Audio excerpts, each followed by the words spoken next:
সন্তানকে সুস্থ জীবনে ফিরিয়ে আনতে দরকার কোটি কোটি টাকা। আর এই কথা জানার পর যেন মাথায় আকাশ ভেঙে পড়েছে হাওড়ার বাগনান থানা এলাকার হারোপ্পান বাজারের শেখ ফরজ ও তার পরিবারের। জানা গিয়েছে, ফরজ পেশায় ফুলের কাজ করতেন, তাও এখন অনিয়মিত।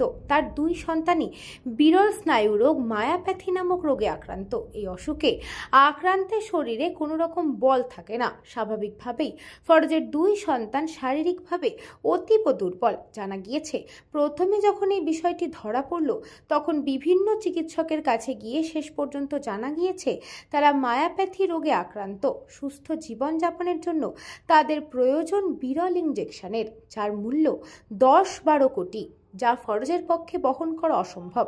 সাহায্য চাইছেন সকলের। আর ফরজের পরিবারের পাশে দাঁড়িয়েও দ্বিধাগ্রস্ত পুরো গ্রাম।